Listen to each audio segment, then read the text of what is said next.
Discípulos estão retornando de uma missão. Este texto está no capítulo 6 do Evangelho de Marcos. Se você pegar sua Bíblia em casa e ler um pouquinho antes, nosso Senhor enviará os seus apóstolos, 2 a 2, aqueles lugares que Ele mesmo deveria ir. A missão seria anunciar o reino de Deus e realizar os sinais que o próprio Cristo realizava no meio do povo. E assim se faz. Os apóstolos, os discípulos de Jesus, partem às cidades, às redondezas, aos povoados, começam a pregar o reino de Deus, a realizar os sinais, e é claro que o coração estava transbordando de felicidade, porque eles haviam também se apaixonado pela missão. Haviam antes se apaixonado pelo mestre, mas agora também estavam apaixonados pelo projeto, pela missão. Estavam encantados, maravilhados por tudo aquilo que o Espírito fez através deles. Eles retornam, se encontram com Jesus, e é a partir deste momento que se inicia esta cena que nos foi proclamada pelo diácono agora há pouco. Chegam alegres, entusiasmados, com a intenção de partilhar com o mestre todas as coisas que havia acontecido naqueles dias que eles estavam como que separados. A gente pode, portanto, imaginar o coração dos discípulos, transbordava de alegria, uma felicidade. Dava certo, tinha dado certo a missão, o projeto. É como, talvez, quando a gente recebe uma boa notícia e a gente sente o desejo de compartilhar com alguém, principalmente para as pessoas que a gente quer bem, as pessoas que a gente ama, sentimos o desejo no coração de contar logo, de estar junto, de partilhar o que aconteceu. Era isso que os discípulos estavam sentindo, um desejo ardente de partilhar todas as coisas que havia acontecido naqueles dias de missão. Por isso, eles chegam diante de Jesus e começam a contar tudo, como escutamos no Evangelho, o que haviam feito e ensinado. Ele, o Senhor, neste momento, diz aos discípulos: parece, só parece, um balde de água fria. Sabe quando você partilha algo muito importante e você não sente uma empolgação de quem está recebendo a notícia? Você não sente o entusiasmo da outra pessoa? Parece que os discípulos vivem, por parte de Jesus, exatamente isso. Não existe aí parabéns, que bom que essas coisas aconteceram. Não tem também da parte do mestre esse entusiasmo. Não é que ele não estava contente, afinal de contas, quando ele os enviou, o Cristo já sabia que daria certo, que a missão seria frutuosa. O Senhor confiava nos seus, por isso os enviou. Mas os discípulos, talvez naquele momento, não sentiram essa empolgação, esse entusiasmo da parte do Senhor. Jesus faz a eles um convite: vinde sozinhos para um lugar deserto e descansai um pouco. Por que este convite? Está explicado na frase seguinte: havia de fato tanta gente chegando e saindo, que eles não tinham tempo sequer para comer. O trabalho árduo demais, a missão exaustiva demais, tantas coisas acontecendo ao mesmo tempo, tantas pessoas chegando e indo embora, tantas e tantas coisas, que sequer sobrava tempo para que eles pudessem comer.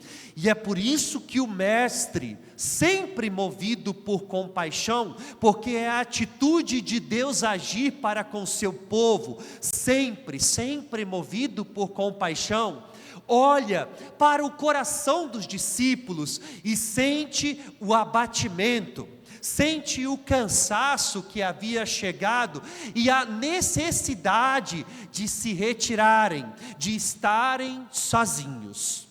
Minha gente, existe uma diferença muito grande de solidão e de estar sozinho. Solidão é algo nocivo de verdade. É ruim quando a solidão se apodera do nosso coração. Sabe aquela sensação de vazio, de angústia? Nós podemos estar rodeados de muitas pessoas, mas ainda assim existe uma incompletude.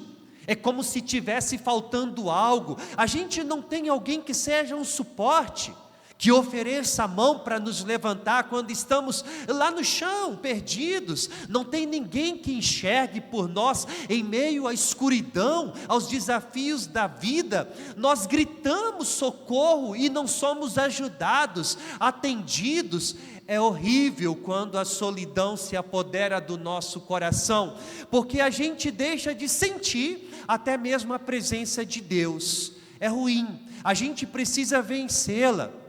Mas estar sozinho é uma necessidade, é algo urgente, e é exatamente isso que o Senhor queria mostrar para os seus discípulos. Diante da confusão da vida, diante de todas as coisas que estavam acontecendo, se fazia necessário aqueles momentos sublimes, aonde saindo de todos e de tudo, pudessem estar a sós com Deus. Por isso o Senhor os chama para este lugar deserto, representado aí por esta barca, aonde eles poderão descansar. É o convite que o Senhor faz, como faz a cada um de nós também. Porque quando Deus olha para a gente, também movido por compaixão, Ele percebe que muitas vezes estamos vivendo este cansaço, o abatimento, a frieza, e não é um cansaço físico, que a gente se recupera com uma noite de sono, com os dias de descanso.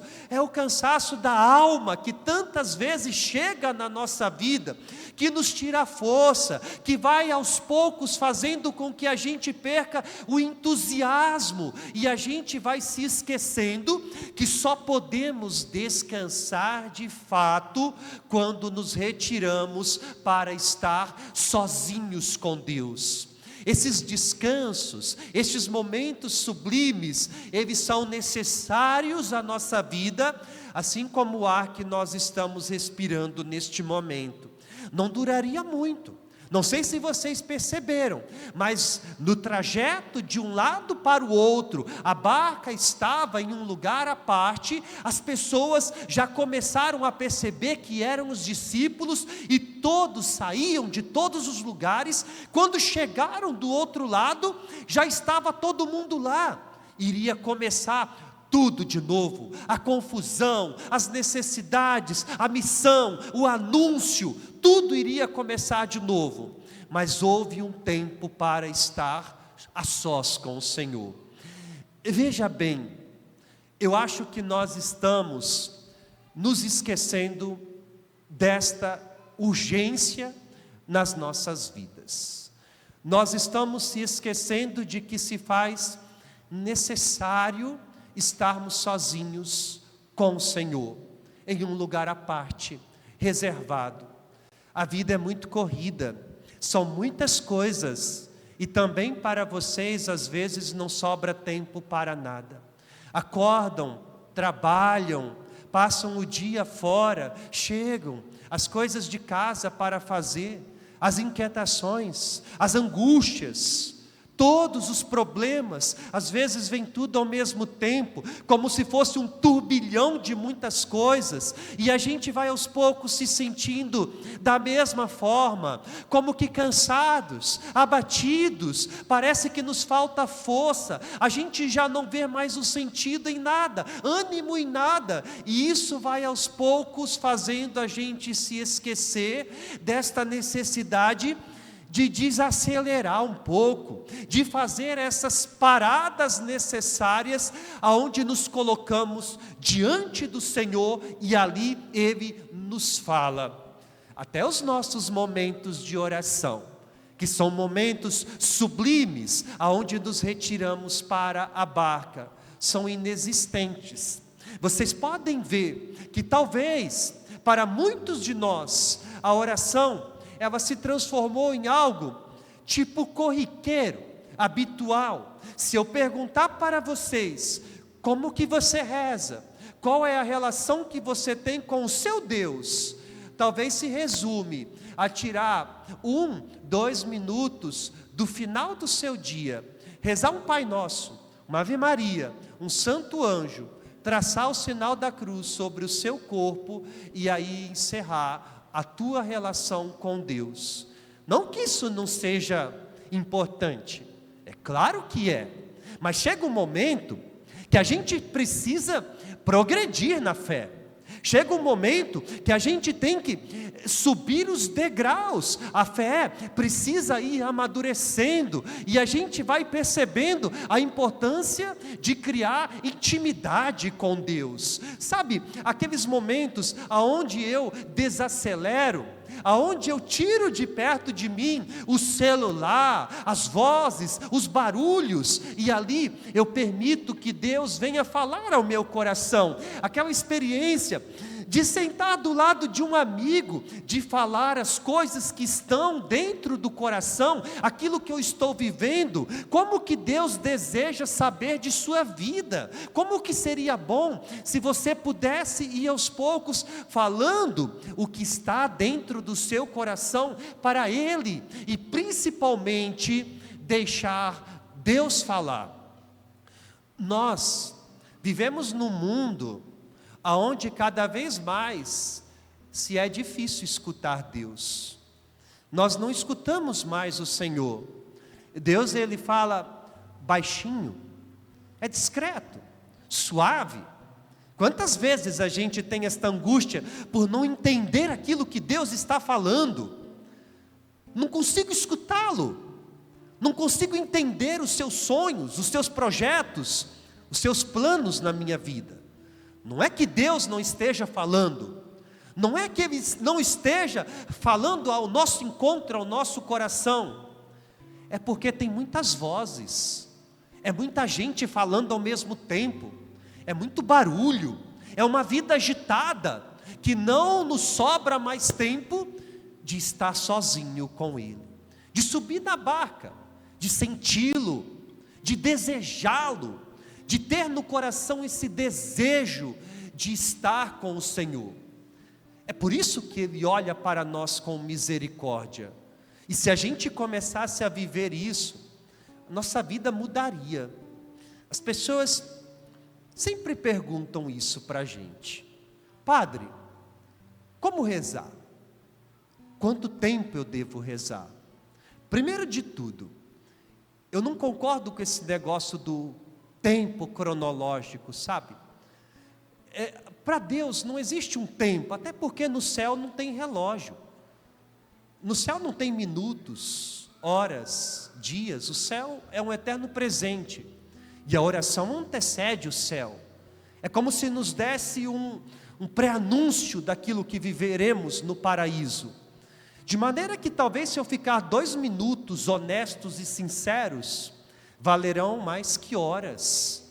Quando eu tenho esta capacidade de sair deste tempo cronológico, como o Senhor fez com os seus discípulos, não, vamos sair dessa confusão, vamos para um lugar deserto, um lugar à parte, aí é o lugar de descanso. Por que a missa é tão importante para um católico? O dia do Senhor, porque acaba sendo para nós esse encontro com Deus na sua barca, e aí a gente pode escutá-lo.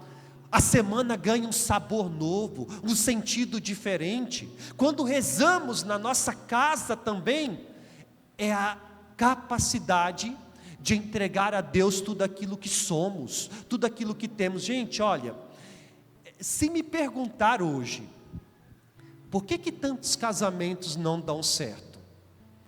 A resposta é muito simples, na minha opinião. Porque deixaram de rezar pela missão que lhes foi confiada. Às vezes, um só pode sustentar. A gente vê tanto testemunho de mulheres, estou falando mulheres porque é a maioria, mas também acontece o contrário. A oração da mulher sustenta o casamento. O marido não colabora, não reza, não vai à igreja, tem comportamentos que não condiz com a missão, mas a oração firme ali da mulher sustenta uma vida inteira. Agora experimenta os dois se esquecerem de Deus. Experimenta os dois se esquecerem de dar esta parada. Desmorona, não tem como. Nós só conseguimos sustentar a missão se a gente se convencer de que é necessário as paradas da vida.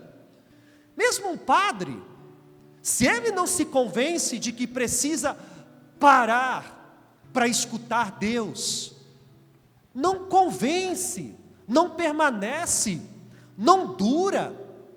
Na nossa vida pastoral, não é assim que acontece. Tantas pessoas que se engajam até na igreja e tudo mais, mas não permanece, não dura, porque vai chegar um momento que o encanto irá passar, aquela primeira empolgação, que se não tiver a oração, não vai durar, não vai permanecer. Eu escuto muito as pessoas dizendo isso. Eu não sinto mais a mesma empolgação de antes. É normal. Eu também não sinto mais aquela mesma empolgação do início, aquele ardor, aquele desejo, aquele sentimento que explodia no coração. É porque, como nos diz a palavra, São Pedro fala isso, né? Olha, estejam prontos para dar motivo de vossa fé.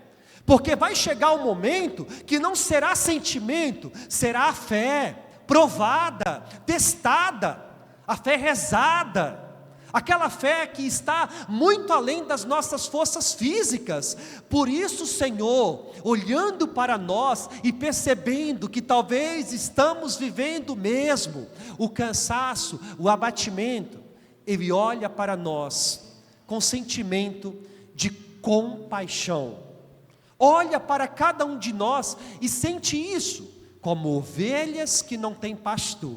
É tão bonito como Ele se apropria disso, toma posse, né? Ele é o pastor, prefigurado na primeira leitura de Jeremias, no salmo que nós escutamos hoje, o pastor que vai até o nosso encontro, que olha o abatimento de suas ovelhas e nos convida a estar sozinhos. Eu acho que talvez hoje a gente poderia pensar sobre estas coisas. Nossa vida com Deus, como está? Como eu tenho rezado? Quanto tempo faz, será que eu não paro? Que vida corrida que eu estou vivendo? Não tenho sobrado tempo para nada, nem dentro de casa. Não tenho parado para estar com os meus, com a minha família. Tantas coisas acontecendo, trabalho e trabalho tanto, estou me esquecendo daquilo que realmente importa, do principal. Tenho me preocupado com tantas e tantas coisas e não tenho desacelerado a minha vida. Talvez me utilizado da desculpa que me falta tempo. Lembra daquilo que eu disse para vocês agora há pouco, que sejam 2, 5 minutos, mas que eles existam de verdade. Nosso último pensamento do dia, a última coisa que a gente vê no dia, e eu tenho certeza disso que eu estou falando, ao menos para a maioria de nós, é a tela do nosso celular, assim como é também o nosso primeiro. A primeira coisa que a gente faz quando acordamos é pegar o celular. Parece que já é automático na nossa vida isso.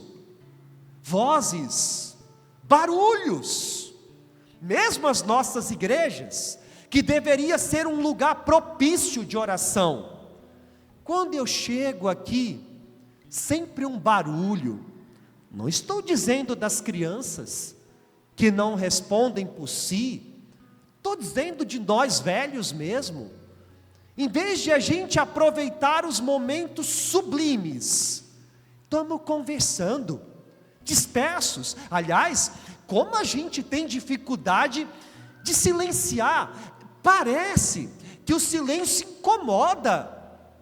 Se eu convidá-los neste momento, e olha, Deus fala no silêncio, se eu convidá-los neste momento, vamos silenciar, vamos ficar uns 5 minutinhos em silêncio, vamos deixar Deus falar ao nosso coração. A gente começa a se inquietar, dispersamos muito fácil, começamos a pensar em tantas e tantas coisas, e a gente tem essa dificuldade de pensar em Deus. Muito barulho, muitas vozes, muita televisão ligada, muito som. Poderia aproveitar os momentos, né? Escutar músicas, a ir para o trabalho que possam edificar a sua alma, que te convidam à oração. Mas qual é o tipo de música que você está ouvindo? Sabe, comece a pensar nessas coisas, porque existe a oração que a gente fala, que é extraordinária. Por exemplo, a missa é uma oração extraordinária, faz parte da nossa vida, não é verdade? Nós temos o hábito de ir à igreja todos os domingos, guardar o dia do Senhor. Tem aqueles momentos teus também que já são sagrados ali, tantos que rezam o terço, muitos rezam diariamente o terço, muitos fazem uma oração já fixa, todo dia tem ali e tudo mais. Mas vamos começar a pensar no ordinário da vida. Sabe como que funciona a oração do ordinário da vida? É quando a gente começa a pensar em Deus durante todo o nosso dia. Quando o nosso pensamento começa a transcender, quando a gente consegue enxergar os sinais de Deus nas coisas pequenas, e que talvez a gente antes não se dava conta, por conta da dureza do coração, da dificuldade de acreditar. Quando a gente começa a agir desta forma, a oração, ela se torna leve, tem sabor de acontecer. Valorizar aqueles momentos onde você pode reunir. Olha, se falou tanto do pastor hoje. Você, pai e mãe que está aqui, vocês foram escolhidos por Deus para pastorear rebanho, 2 ovelhas, hoje uma. Felizmente os pais não querem mais ter filhos. Antes de ter filhos, eles já estão pensando no quanto vão gastar, nas despesas. O filho se associou hoje a dar trabalho, não querem mais a missão árdua. E olha, eu não estou comparando épocas, porque eu nem gosto disso, esse negócio, antigamente era outro tempo. Estou falando de hoje, de agora. É uma inversão de valores. Casais que estão adotando cachorros, e os cachorros estão virando filhos. Gatos estão virando filhos e substituindo gente. É uma inversão de valores. Entendeu? Cachorro não é gente. Cachorro não vai para o céu, inclusive. Tá bom? O Senhor morreu na cruz para salvar e redimir o ser humano, criado à imagem e semelhança de Deus. E eu gosto muito de cachorro. Tem 7 lá na minha casa, tá bom? Cuido deles com carinho. Mas cachorro não é gente, não. Cachorro não é filho. Filho é gente. E os casais hoje já não querem mais ter filhos. Às vezes quando vão casar, tem ali antes a entrevista, a gente pergunta: quer ter filhos? Tem dúvida? Quero, mas não agora. Sabe? Projeto. Primeiro eu vou viajar. Primeiro eu quero me realizar profissionalmente. E aí quando eu tiver já meus 35, 38, 40 anos, eu vou pensar em ter um filho. Olha, eu sei que o que eu estou falando não é popular, tem muita gente aqui até abaixando cabeça, sabe, e discorda de mim. Eu não me importo, não. Eu estou falando aquilo que a igreja me ensina e que a gente precisa falar de verdade. Se eu tenho esse pensamento de que primeiro a minha vida profissional, de que primeiro eu tenho que realizar os meus sonhos, os meus desejos, eu estou colocando os sonhos e os planos de Deus em segundo lugar na minha vida. E eu não estou aderindo ao projeto de Deus, aquilo que Ele me chama. E muito provavelmente porque eu não estou rezando, porque eu não estou escutando Deus, porque eu não estou ouvindo a voz dEle. Porque se eu parar para escutar Deus, e você pode ter certeza que se você desacelerar para escutar Deus, muitas vezes Ele vai falar aquilo que você não gostaria de escutar. Nem sempre Deus vai falar o que você gostaria de escutar. Às vezes Ele vai futucar as feridas. E é como eu estava dizendo para vocês, os sonhos de Deus, os projetos de Deus, às vezes não são os nossos. Você que é pastor de uma casa, estava falando, né? De uma ovelha, 2, 3, 4, já é raro, talvez hoje em dia, né? Dê o testemunho na sua casa. O que você está sendo para estas ovelhas? Quando foi a última vez que você reuniu o seu rebanho para rezar? Quando? Hoje os pastores não conhecem mais as ovelhas. Os pais não conhecem os filhos. Não cuidam. Não cuidam. Os homens principalmente, né? Essa cultura aí do machão, que não pode demonstrar sentimento, tem vergonha de abraçar o filho, tem vergonha de apacentar, vem cá, como o pastor fazia com as ovelhas. Deixa eu cuidar as feridas, deixa eu sentir as suas dores, deixa eu pastorear você. Vão se distanciando, e aí você deixa de conhecer. Você não sabe o que o seu filho vê na internet, porque logo cedo você enfia um tablet e um celular nas mãos dele, da ovelha pequena que não tem discernimento de nada. A gente para de dar celular para a criança. Pelo amor de Deus. Para de colocar a internet na mão de uma criança. Não faça isso. Ah, padre, lá tem desenhinhos que vão educar o seu filho, que vão distraí-lo, né? Não quer dar presença, dá presente. Ocupe o tempo dele. Ele para de chorar quando eu coloco na mão dele. Antigamente se parava de chorar e não tinha internet. Não tinha galinha pintadinha. Não tinha Peppa Pig, não tinha nada disso. Como pode? Me explique racionalmente. Como que uma criança de 3, 4, 5, 6, 7 anos tem maturidade para ter em suas mãos uma tela com internet, sem sequer ser vigiada, com acesso a tudo? Como pode isso? Como pode você permitir e normalizar, que é o pior, que o seu filho, pequeno, criança, se torne uma criança, não sei se existe a palavra no português, adultizada, sabe? Aquelas crianças pequeninas que são como adultas, maquiadas, roupinhas sensuais, ouvindo as músicas que se tocam hoje, todas resumidas em rebolar até o chão. Estou gravando a minha filhinha dançar, fazendo dancinhas de TikTok. Normal. O que tem de mais nisso? O que se reprova nisso? Os teus filhos, adolescentes, estão trancados dentro de um quarto, o dia inteiro, na internet, em joguinhos e tudo mais. Normal.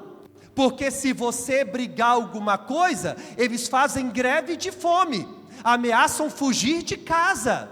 Então você cede, cede, cede e cede. Não está vigiando, não está cuidando das ovelhas. É impressionante hoje como estes adolescentes têm dificuldade de conviver. São introspectivos, não conversam, não dialogam, têm dificuldade de estar no meio de outras pessoas, vivem no mundo paralelo. É impressionante, não brincam, não têm amigos, não convivem. E até onde a gente vai normalizar tudo isso? Chega do trabalho, cansado, não quer saber mais de nada, deita lá no sofá, janta, vai dormir, mulher a mesma coisa, nem namoram mais, não tem momentos para estar juntos, não sai o casal, não conversa, cada um vai vivendo num canto. Vocês sabem qual é a consequência. Chega um momento que cansa, abatidos, cansados, aí acabou o amor. Aliás, o amor acaba mesmo, né? Esse negócio de que o amor não acaba nunca é ilusão. O amor de Deus nunca, é eterno. Independe de nossa conduta. Mesmo que somos os piores, Ele continua a nos amar. Agora, se o amor não for cultivado, regado todos os dias, alimentado, não sobrevive, não dura. Fogo de palha, fogos de artifício, faz barulho, mas depois se apaga tudo. Vigia, momentos sublimes. E eu queria terminar dando um conselho para vocês. A nossa casa, Papa João Paulo II falava sobre isso. É uma igreja doméstica. Aqui é a igreja, o templo, é importante estarmos aqui. Mas a nossa casa é a igreja doméstica. A mesa é o altar aonde se reúne. Não mais, né? Porque as famílias não se reúnem mais em torno da mesa. Ali deveria ser o momento de oração, de estarem juntos. Mas talvez um está no sofá, o outro está dentro do quarto, mulher na cozinha, cada um no seu canto, em lugares diferentes. Mas a nossa casa deveria ser um lugar sagrado. E muitas vezes nós abrimos as portas de nossa casa para que o mal entre, se apodere e permaneça. As palavras malditas, os vícios, as coisas que estamos fazendo lá, que estão profanando esta igreja, que deixou de ser um lugar de bênção. Muitos de vocês realizaram um sonho da vida, de construir uma casa. Vocês pensaram, quando foram fazer isso, num lugar de oração, de encontro com o Senhor? Aliás, todo católico deveria ter um cantinho que se remetesse àquilo que é sagrado. Um altarzinho, a cruz do Senhor, com o crucificado nela, não a cruz vazia, como nos lembra São Paulo. Para os que não creem, os pagãos, loucura, para nós, salvação. Sabe, levar a cruz para dentro da sua casa, fomos redimidos por ela. Proclamar que aquele lugar pertence ao Senhor Jesus, uma cruz benzida pelo padre, colocar no altarzinho. Do lado da cruz, uma imagem da bem-aventurada Virgem Maria, que você tem um carinho especial, Fátima, Aparecida, Graças, Guadalupe, qualquer que seja, mas coloque do lado da cruz uma imagem, porque um católico não tem Ah, eu não gosto de Nossa Senhora. Se você não gosta, você não é católico, tá bom? É assim. Aí coloca uma velinha lá. Crie teu momento de oração. Desacelera. Acende a vela. Entregue a sua vida a Deus. Entregue os seus sonhos, os seus projetos. Leve uma flor de vez em quando. Se for para Nossa Senhora, pegar do vizinho não é pecado. Pode arrancar, leva lá, coloca no altarzinho. Reze pelas pessoas que te pediram oração, pelas tuas ovelhas. Crie hábitos. Não estou falando de horas, eu estou falando de minutinhos, sublimes. 5 minutinhos. Pensou? Antes de ir para o trabalho, padre, eu acordo cedo. 5 horas da manhã eu estou em pé. 5 minutos não vai mudar nada no teu dia. Acorda 5h54, 55. Reza. Substitua os 5 minutos que você vai estar atualizando o teu telefone, as tuas redes sociais, para estar sozinho na barca com o Senhor. Casal que reza junto, permanece junto. Pessoas que rezam, não quer dizer que não vão passar pelas provações. Vão, é inevitável. Mas passarão fortes.